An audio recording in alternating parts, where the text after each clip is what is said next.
வணக்கம் ஃப்ரெண்ட்ஸ், வாங்க நம்ம திரு கிச்சனுக்கு போகலாம். இன்றைக்கி நம்ம சேனலில் ஒரு டிஃபன் ரெசிபி தான் பார்க்க போகிறோம். அதுவும் ரொம்ப ஃபேமஸான மதுரை கறி தோசை தான் பார்க்க போகிறோம். வாங்க வீடியோக்குள்ளே போகலாம். மதுரை கறி தோசை செய்கிறதுக்கு முதல்ல ஒரு பேன் வச்சு 3 டேபிள் ஸ்பூன் எண்ணெய் ஊற்றிப்போம். எண்ணெய் காஞ்சதும் 2 வெங்காயம் ரொம்ப குட்டி குட்டியாக நறுக்கி வச்சுருக்கிறத சேர்த்துப்போம்.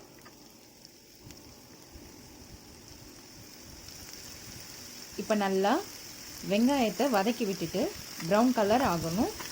அதுக்கப்புறம் இதோட 2 பச்சை மிளகாய் குட்டி குட்டியாக நறுக்கி வச்சது போட்டுடுவோம். கருவேப்பிலை ஃப்ரெஷ்ஷாக இருக்கிற கருவேப்பிலையாக பார்த்து போடுங்க. 2 டேபிள் ஸ்பூன் இஞ்சி பூண்டு பேஸ்ட்டு இதெல்லாம் போட்டு நல்லா வதக்க ஆரம்பிச்சிடணும்.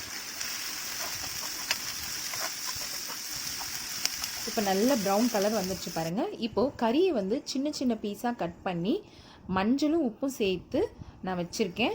அதையும் சேர்த்துடணும். ரொம்ப குட்டி குட்டியாக நறுக்கிக்கணும். போன்லெஸ் சிக்கன் இருந்ததுன்னா இன்னும் சூப்பராக இருக்கும்.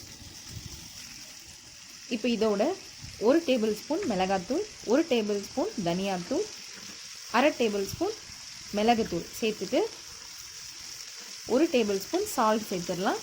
இப்போ நல்லா வதக்கணும். தண்ணி விடக்கூடாது. வதக்கி முடிச்சதுக்கப்புறம் இந்த ஸ்டேஜில் நம்ம ஒரு பழம் தக்காளியை கட் பண்ணி வச்சுருக்கோம். அதையும் சேர்த்துட்டு நல்லா ஃப்ரை பண்ணணும். தண்ணி சேர்க்கக்கூடாது. தக்காளியில் இருக்கிற தண்ணியே நமக்கு நல்லபடியாக வந்துடும். இது பாருங்கள், கொஞ்சம் கொஞ்சமாக தக்காளியில் இருக்கிற தண்ணி விட்டு விட்டு நல்லா வேக ஆரம்பிச்சிருச்சு கறி. நம்ம தட்டு போட்டு மூடி வச்சிடலாம். ஒரு 2 நிமிஷம் கழித்து பாருங்கள், சூப்பராக வெந்திருக்கு பாருங்கள். வாசமாக இருக்குது, ஜம்முன்னு இருக்குது.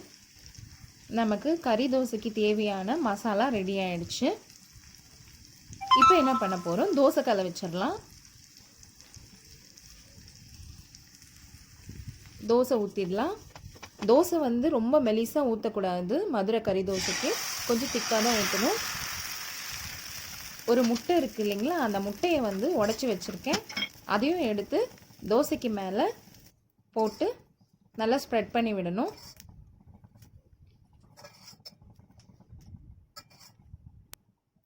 குழந்தைங்க ரொம்ப விரும்பி சாப்பிடுவாங்க.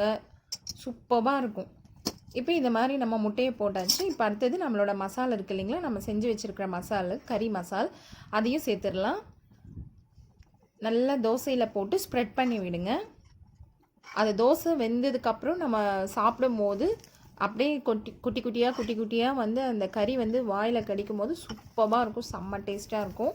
முட்டையோடு சேர்ந்து வரும்போது இட்ஸ் ஹாசமாக இருக்கும். சூப்பராக இருக்கும். செஞ்சு பாருங்கள் வீட்டில். குழந்தைங்களுக்கு ரொம்ப பிடிக்கும். ஒரு டிஃப்ரெண்ட்டான டிஃபனை செஞ்சு கொடுத்துடலாம். சூப்பராக இருக்கும். பாருங்கள் எவ்வளோ நல்லா இருக்குது. தோசை சிம்பிளாக இருக்குது, ஈஸியாக இருக்கும்.